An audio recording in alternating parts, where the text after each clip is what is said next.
Səhifə tərtibatında maraqlı funksiyalardan olan text-wrap mövzusuna toxunaq və InDesign'da bunu necə reallaşdırmaq olar, onu müzakirə edək. Yenə də qabaqcadan belə sadə, amma eyni zamanda dinamik görünən, əslində sadə deyil, kifayət qədər dinamik görünən bir səhifə tərtibatı nümunəsi qoymuşam bura.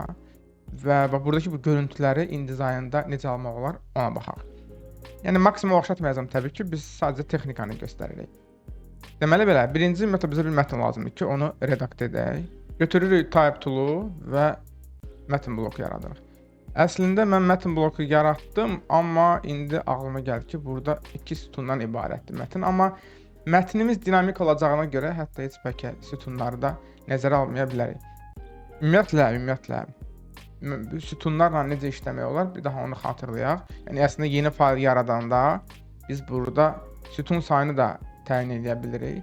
Sırf bu səhifədə, digər səhifələrdə yox, bu səhifədə sütunu biz təyin edə bilərik əslində. Girərik margin and columnsa və 2 dənə sütun deyərik və OK eləyərik. Avtomatik mən burada dedim, amma bizim sağ səhifəmiz aktiv olduğu üçün görürsünüz burada yarandı.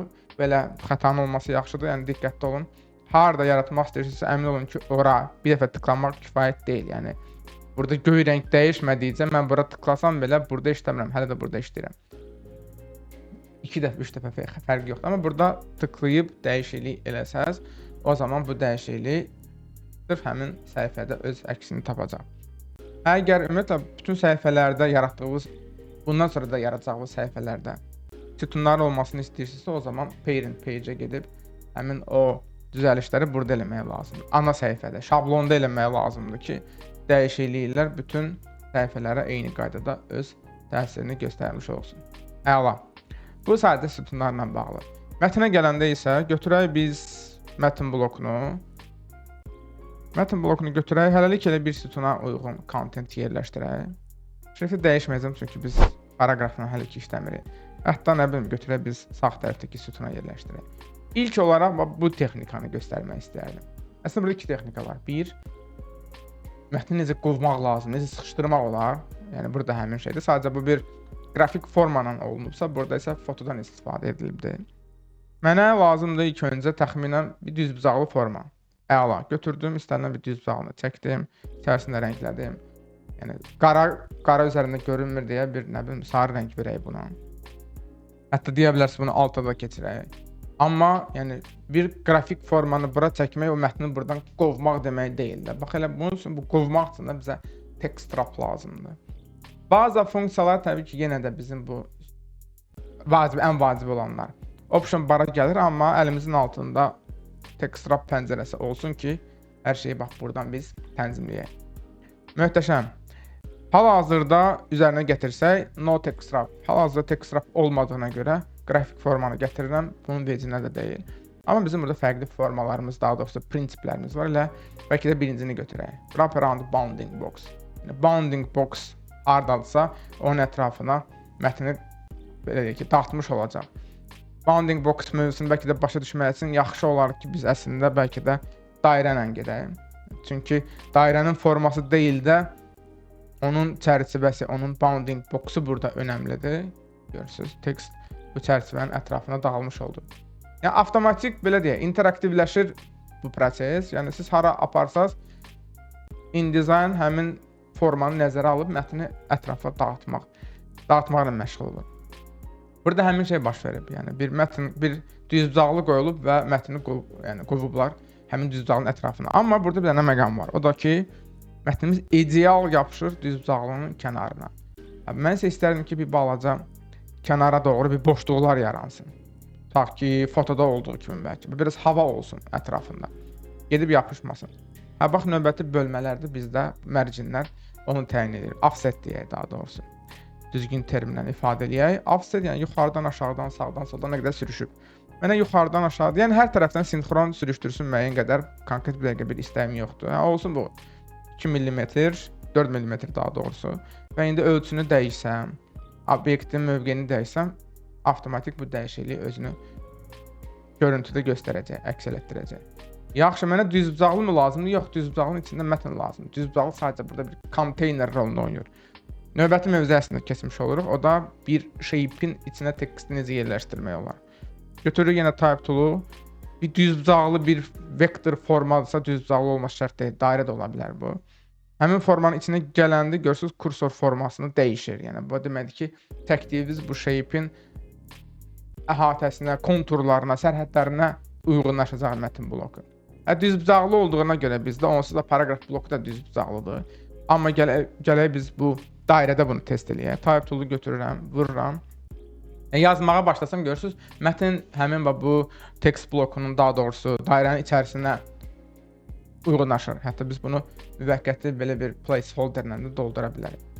Burada da mənə bir 2-3 cümlədən ibarət, 2-3 sözdən ibarət bir fraza, bir cümlə lazımdır. Eyni qaydada buranı da biz mətndən dolduraq, hətta nə bilim artıq hissəni yığışdıraq getsin. Mətni sağa align eləyək. Mətn blokunun daxilində escape basıb çıxdım ki, blok özü seçilmiş olsun. Mətn blokunun daxilində vertikal alignmentdən istifadə eləyək. Sətirdən sətirə keçirmə lazım deyil. Type tool'u götürürəm. Paragraf bölməsinə keçib hyphenation'ı söndürürəm. Sətirdən sətirə keçmə olmasın.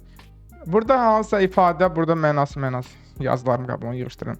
Hansısa ifadə, hansısa sətir, məsəl üçün böyük olacaqsa, bizdə də şrift başqa olacaqsa, tutaq ki, şriftin ölçüsü, qalınlığı nə bilim fərqli olacaqsa, bunları da rahatlıqla tənzimləyə bilərik. Və mənə ağ fon lazımdır, sarı fon lazım deyil, gözəl sarı fonda yığışdıraraq gedər.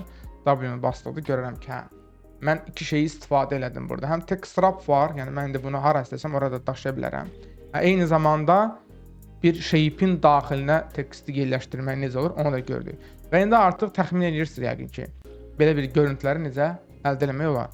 Çox asan, yəni bunun üçün də bizə yenə də bir text bloku lazımdır. Bu bizi müvəqqəti kənarda gözləsin. Adi variantda iş prosesində biz onu görürük, W-ni basıb preview rejiminə köklükdəysə biz ancaq səhifəni görürük, kontenti, kənardakı kontenti görmürük. Ona görə mane olanda bütün qoyun kənara. Yəni silməyin, bəlkə sonradan lazım oldu. Əla, bizə bir əyrinin içində mətn lazım. O zaman birinci bu əyrinin özü lazımdır. Götürək pen tool'u. Pen tool da ki bizim digər qrafik proqramlarda necə işləyirsə, burada da həmin məntiqdir. Yəni istənilən bir əyrini çəkdik. Shift X. Müasir üslubda mənasız kuzə. Çox da formanın ideal olması şərt deyil. Biz sadəcə göstəririk ki, burada necə işləyir. Type tool'u götürək, yenə gəldik bura, görürsüz kursor formasını dəyişdi. Tıkladıq və qəti bura bir placeholder text atdıq. Baxın, biraz əvvəl mən ona görə qaranın əvəzində sarı istifadə eləmişdim. Çünki qara fonda qara mətin görünmür. Amma mən məsələn bunun rəngini sarıya dəyişsəm, bu mətin görünəcək. Və təbii ki də bunu yığışdırsam, ümumiyyətlə heç bir mətin görünməyəcək, ancaq daha doğrusu heç bir rəng görünməyəcək. Forma tamamilə yoxa çıxacaq və bizə ancaq mətin lazım olacaq. Bizdə burada solda da sağda da düzdür, amma bizdə isə nümunədə daha doğrusu. Bizdə isə sol tərəfdə düzləşdirilib, sağ tərəfdə isə dalğalanır. Niyə? Çünki T hərfini basan Type tool'da görərik ki, biz burada left align-la işləyirik. Justify elədiyim anda isə hər iki tərəfdə mətin mümkün qədər düzləşməyə çalışacaq. Başqa bir dənə yeganə olaraq yəni bunu da göstərək. Yəni məntiq eynidir. Necə bir qrafik formaya biz wrap verdiksə, həmin şey bura üçün də keçərlidir. Yəni yandıraq, məsafələri təyin eləyək. Yaxşı yadıma düşdü, az qala üstündən keçəcəkdim. Biz bounding box-a uyğunlaşdırdıq, amma burada isə mən istədim ki, dairəyə uyğun wrap olsun. O zaman keçməliyik növbəti bölməyə. Wrap around object shape. Yəni çərçivəyə kontrol elədiyimiz çərçivə deyil də obyektin formasına uyğun wrap olsun. Bəllidir ki, növbəti parametri select seçsək, həmin o funksiyanı da əldə eləmiş olarıq. Bir foto ilə də test eləyək. Yoxlayaq görək fotonun ətrafında wrapping olanda, wrap parametrini aktivləşdirəndə bizi nə gözləyir? Qabaqcadan bir internetdən bu tipli 2 dənə şəkil götürdüm. Hazır fondan ayrılmış uşaq PNG-lərdir. Yəni Photoshopda özünüz də kəsə bilərsiniz fondan, çox da prinsipial deyil. Və bunu yerləşdirək səhifəmizə. Möhtəşəm. Və baxaq görək biz bu şəkili wrap etsə necə olacaq. Gəlin bu dairə bizə mane olmasın deyə bunu nə bilim, buraları bir yerləşdirək dursun. Və biz hələ ki no wrap olduğuna görə şəkli gətiririk. Mətn buna reaksiya vermir. Birini yoxlasa, bu bounding box-un ətrafında olduğuna görə avtomatik bu çərçivəyə uyğun kənarda boşluq yaranır. Yəni bir səbəbdən sizə bu görüntü lazımdırsa, tamam elə bu ilə də kifayətlənə bilərsiniz. Bizə isə lazımdır ki, fondan ayrılıb da bu şəkil. Fon hal-hazırda şəffafdır. Və bunu hətta biz burada da görə bilərik. Mən istərdim ki, mətn bunu nəzərə alsın. O zaman gedək yəqin ki, 3-cü bölməni seçək. Wrap around object shape, yəni obyektin shape-inə uyğun wrap olsun. Əla tıkladıq. Yenə də bir yenilik baş vermədi. Görürsünüz, sanki görmək istəmir o konturu. Bunu artıq biz növbəti xanalardan biri olan contour options, yəni konturun parametrlərindən təyin edə bilərik. Hal-hazırda CMS clipping-dir, amma biz siyahını açsaq və buradan məsələn alfa kanalı seçsək, avtomatik alfa kanal dediyimiz, yəni Photoshopda sanki bu obyekt ayrılıbdır, müəyyən bir pen tool'la hətta belə görürsünüz ətrafına bir əyri xətt əmələ gəldi.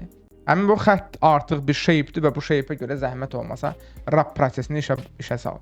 Və doğrudan da işlədiyini görürük. Yeganə nə çatışmır? Kənardan biraz hava vermək. O havanı da biz artıq bilirik ki, buradan bu şəkildə təyin edə bilərik.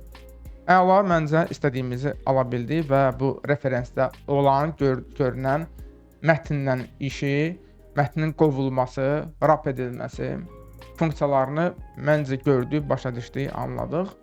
Nəsə sual yaranarsa test prosesində yoxlayın.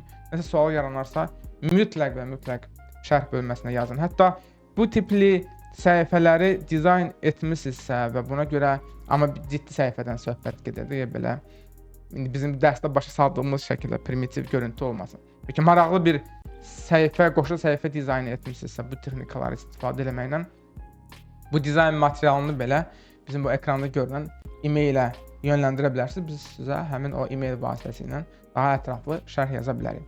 Bir daha xatırladıram, suallar isə aşağıda şərhlər bölməsində növbəti dərsdə görüşərik. Hələlik.